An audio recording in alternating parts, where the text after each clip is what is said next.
لا نبي بعده وعلى آله وأصحابه أجمعين أما بعد فأعوذ بالله من الشيطان الرجيم بسم الله الرحمن الرحيم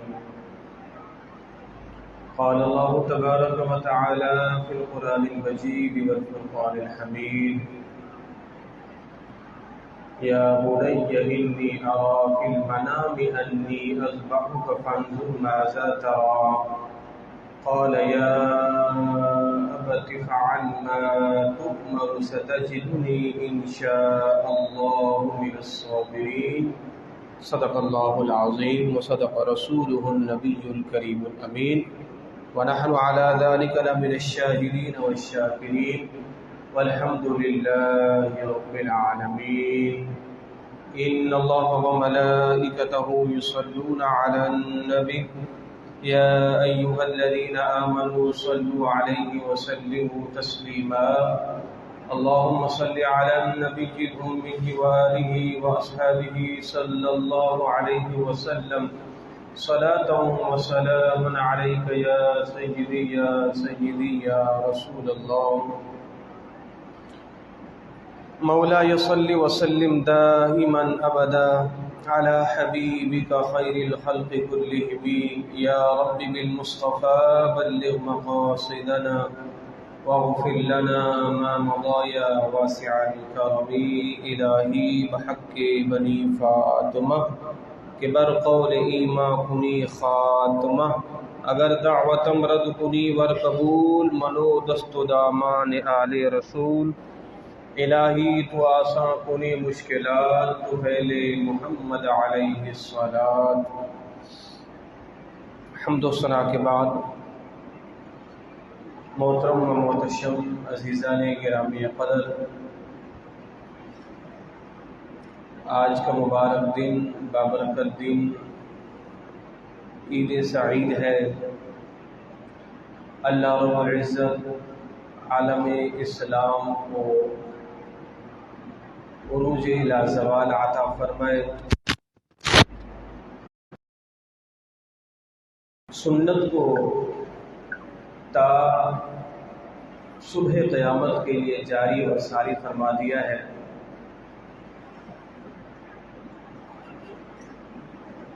جناب ابراہیم علیہ السلام نے دعا کی تھی اللہ کی بارگاہ میں کہ اے پروردگار تو میرا ذکر باقی رکھنا،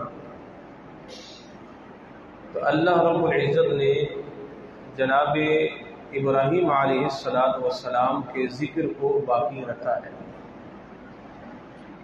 یوں تو سارے نبیوں کا ذکر ہوتا رہتا ہے، مگر جس شان و شوکت کے ساتھ جناب ابراہیم علیہ السلام کا تذکرہ، ان کی عظمت، ان کی فضیلت کو بیان کیا جاتا ہے، یوں کسی اور نبی کے تذکروں کو بیان نہیں کیا جاتا۔ ایک تو اس لیے کہ جناب ابراہیم علیہ السلام حضور کے جد امجد ہے۔ اللہ نے اس امت میں بھی رائج رکھا ہے، مثلا ناخن کاٹنا، منہ زیر ناک کا صاف کرنا، ختنہ کرنا، تو یہ وہ ساری چیزیں تھیں کہ جو دین ابراہیم میں بھی تھی اور اللہ نے اس دین میں بھی باقی رکھی۔ جناب ابراہیم علیہ السلام کا اللہ رب العزت نے جب بھی امتحان لیا وہ رب کے حضور سرخرو ہوئے۔ کبھی فرمایا اے ابراہیم جاؤ اپنی اولاد کو بے سر و سامان، بے یار و مددگار میدان میں چھوڑ کے آ جاؤ، جی مالک میں حاضر۔ جناب اسماعیل کو لیے، بی بی ہاجروں کو لیا، مکہ المکرمہ کی سرزمین من صفا مروہ کی وہ مقدس جگہ جہاں آج آب زمزم کا کنواں ہے، اسی جگہ پہ چھوڑ کے آ گئے۔ نہ بندہ نہ بندے کی ذات، رب کا حکم تھا، ٹھیک ہے اے ابراہیم نارے نمرود میں کود پڑو، جی مالک میں حاضر، کود پڑے۔ اے ابراہیم اپنے بچے کی گردن پہ چھری چلاؤ، مالک میں حاضر۔ تو اللہ نے کیا ارشاد فرمایا کہ جناب ابراہیم اپنے رب کے حکم کی تکمیل میں ہمیشہ کامیاب ہو۔ یہ 3 امتحان بڑے امتحان تھے۔ میرے مدنی آقا نے فرمایا اللہ ہر بندے سے اس کے علم کے مطابق یا اس کے مقام کے مطابق اللہ اسے امتحان لیتا ہے۔ مجھ پر جو آزمائش آئے گی وہ چھوٹی موٹی آزمائش ہوگی، اور روزی کا بند ہو جانا بس اتنا ہی ہوگا۔ اللہ کسی تکلیف میں اذیت میں ڈال دے گا، آزمائش میں بس۔ اور اس نے کیا فرمایا؟ اللہ نے سب سے بڑی آزمائش انبیاء کرام سے لی، سب سے بڑی آزمائش کہ انبیاء کرام کے جسموں کو کاٹا نہیں گیا۔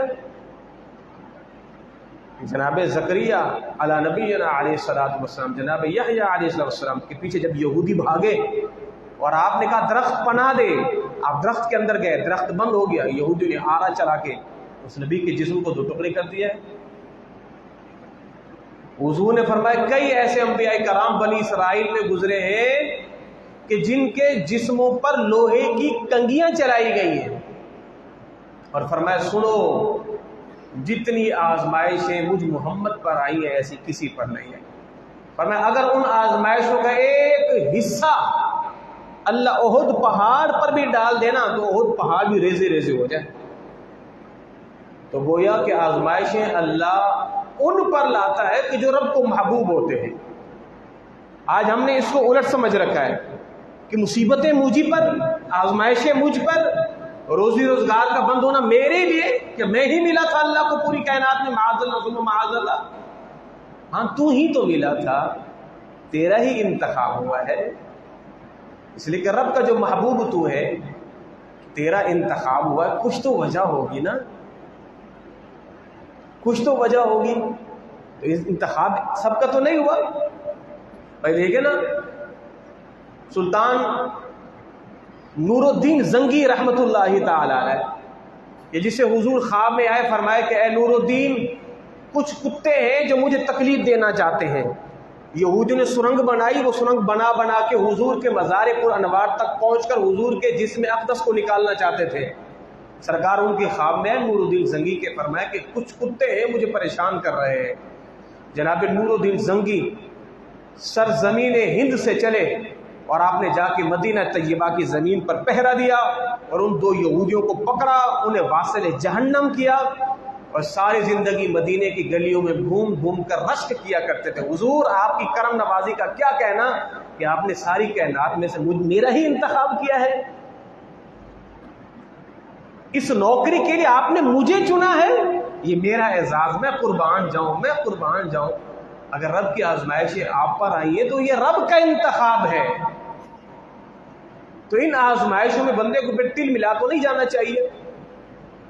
جناب ایوب علیہ السلام پر جو آزمائشیں آئی، تو جب اللہ نے ان آزمائشوں کو ہٹایا نا، آپ کا گھر بار تباہ ہو گیا، آپ کی اولاد وفات پا گئی، اور پھر ایک عرصے کے بعد اللہ نے پھر سے مال و دولت بھی دیا، پھر سے اولاد بھی دی، اور پھر کسی نے پوچھا اے ایوب بتاؤ اب کیا حال ہے؟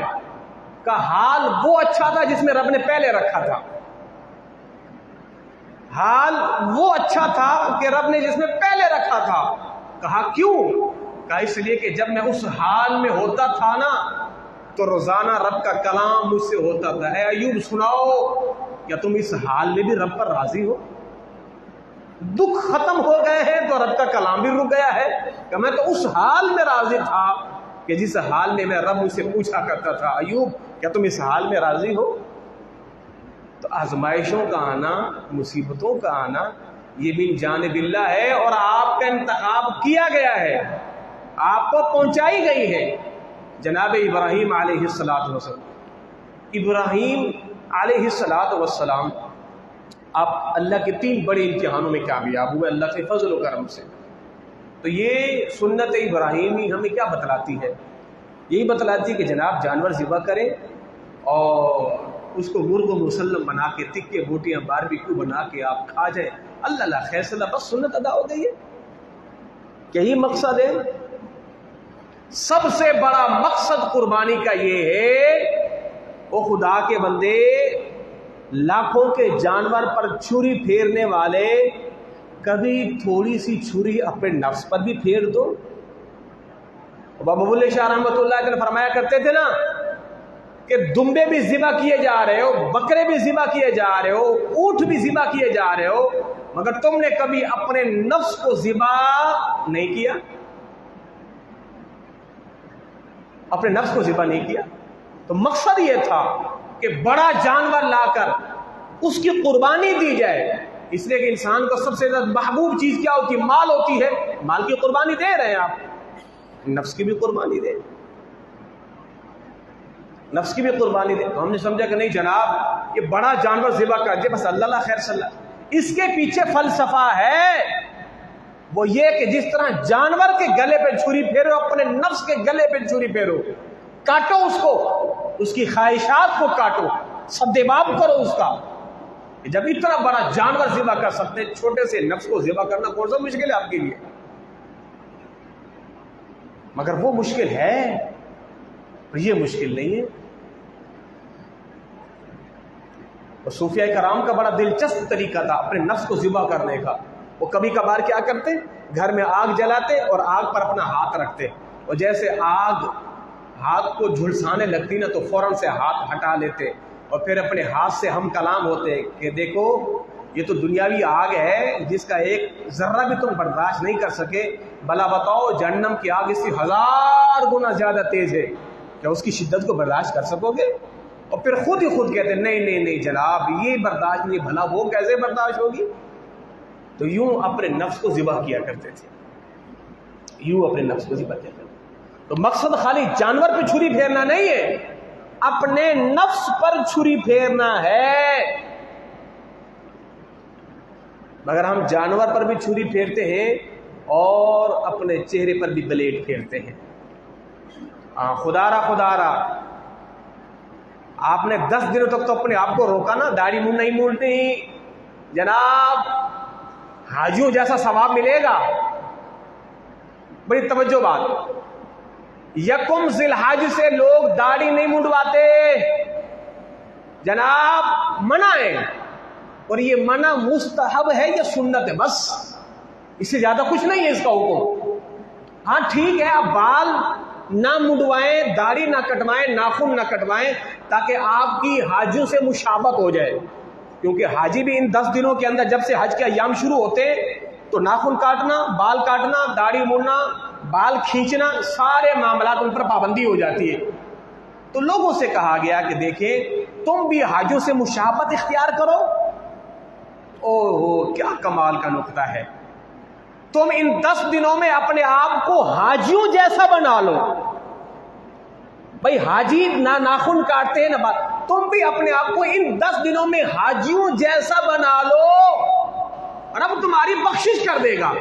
یارو جو 10 دنوں تک اپنا حلیہ حاجیوں جیسا بنائے اس کے لیے اعزاز ہے, اور جو بندہ ساری زندگی اپنا حلیہ محمدی بنا لے کہ اس کی شفاعت نہیں ہے.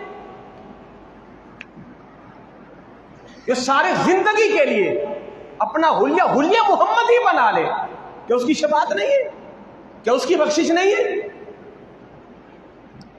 تو فرمایا تو یہ تو مستحب کے زمرے میں ہے. بس ٹھیک ہے نہ کاٹے, ناخن نہ کاٹے, کاٹ بھی لیتے تو کوئی حرج نہیں ہے, کوئی گناہ نہیں ہے. ہم نے مستحب کو اتنا مضبوطی کے ساتھ پکڑا کہ جیسے یہ فرض عین ہے جناب, نہیں کٹوانی, یہ فرض عین ہے. کب تک؟ عید تک, اس کے بعد ختم. جبکہ داڑھی رکھنے کا حکم کیا واجب ہے. تو یہ جزوی اطاعت کی نا, یکم ذی الحج سے 10 ذی الحج تک تو اطاعت ہے, اس کے بعد اطاعت ختم. اللہ اکبر.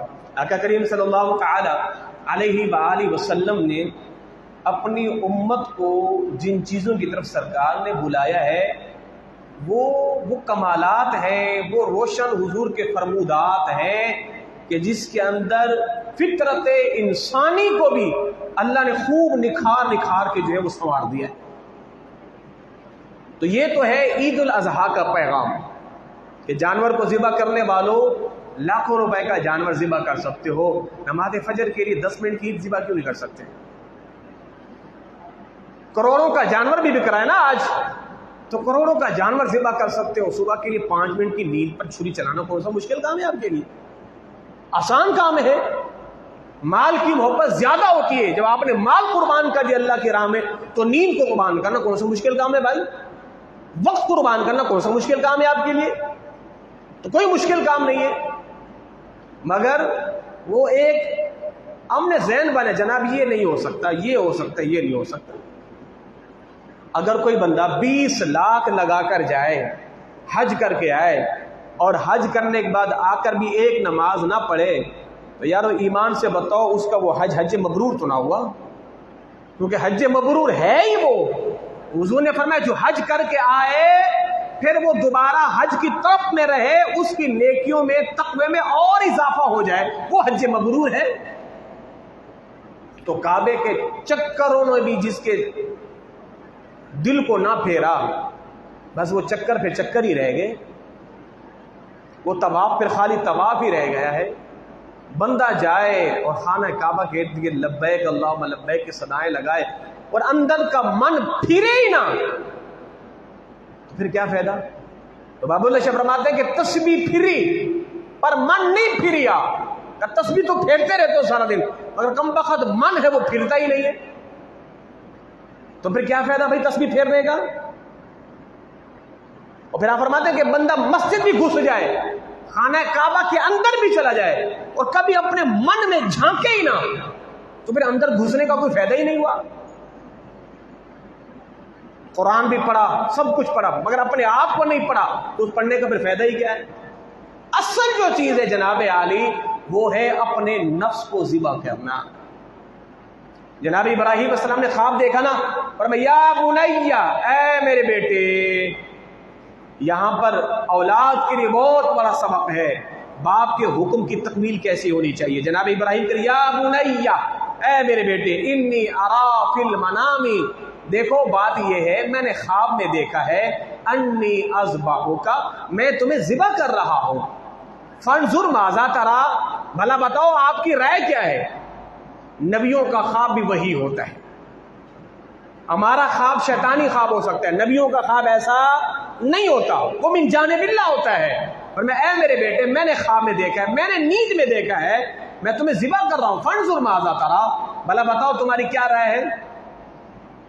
قال یا ابت افعل، جناب اسماعیل علیہ السلام کا کیا جواب؟ یا ابت افعل، یا بنیا، یہ عربی زبان کا صیغہ ہے، لفظ ابن کہتے ہیں بیٹے کو، اور بنیا یہ اس میں یہ تصغیر کا صیغہ ہے۔ تصغیر تب لائی جاتی ہے کہ جب کسی چیز کی محبت کو شدید بیان کیا جائے۔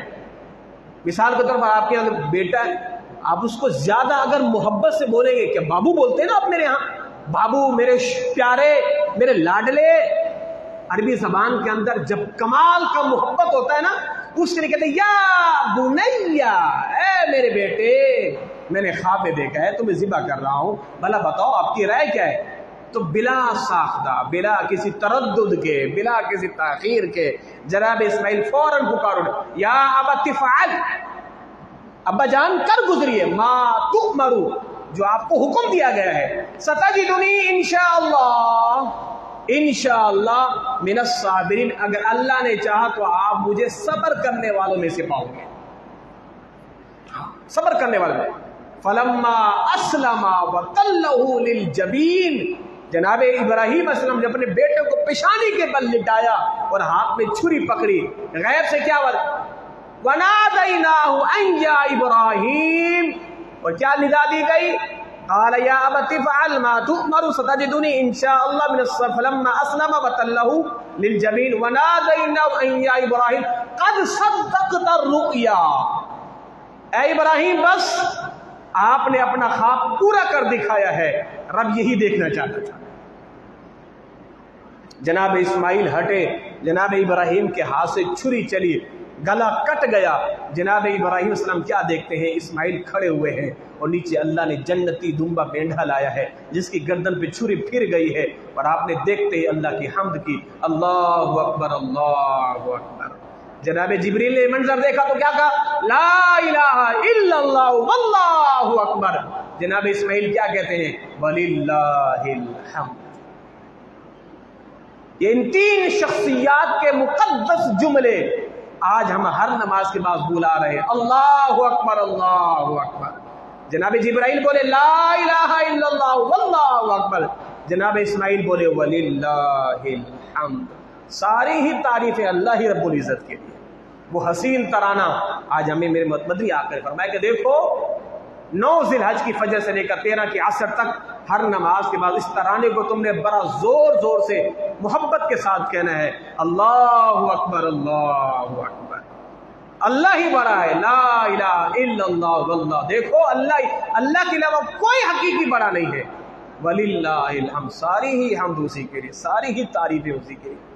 حدیث قدسی ہے، کتنی پیاری حدیث ہے۔ میرے مدنی آقا فرماتے ہیں، حضور نے اللہ رب العزت ارشاد فرماتا ہے، اے نبی آپ کا کوئی امتی گناہ کرے نا، کتنے گناہ، زمین کو بھر ڈالے گناہوں سے، ولا ابالی، مجھے کوئی پرواہ نہیں ہے۔ رب کی بے نیازی دیکھو اس جملے کے اندر، رب کی جو ہے وہ لا نیازی دیکھو، کوئی پرواہ ہی نہیں ہے۔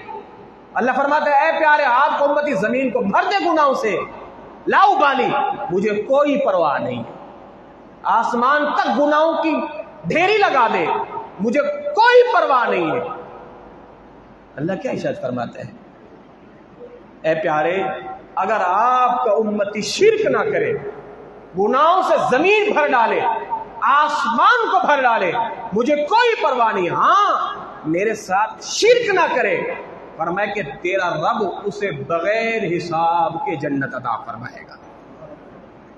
شرک نہیں کرنا، بس اللہ وحدہ لا شریک ہے، اس کے علاوہ کوئی شریک نہیں، وہی عبادت کا مستحق ہے، وہی ذات ہے جس کو پکارا جائے، وہی ملجا ہے، وہی مأوا ہے، سب کچھ اللہ ہی ہے، اللہ کو پکارا جائے۔ لیکن اللہ اکبر اللہ اکبر، اللہ ہی بڑا ہے، اللہ بڑا ہے، اللہ کے علاوہ کوئی بڑا نہیں ہے، اللہ اکبر۔ یہ سنت ابراہیمی ہمیں یہ درس دیتی ہے کہ اپنی محبوب چیز کو اللہ کی بارگاہ میں قربان کیا جائے، اور اللہ آپ سبوں کی قربانیوں کو اپنی بارگاہ میں پروردگار قبول اور منظور فرمائے۔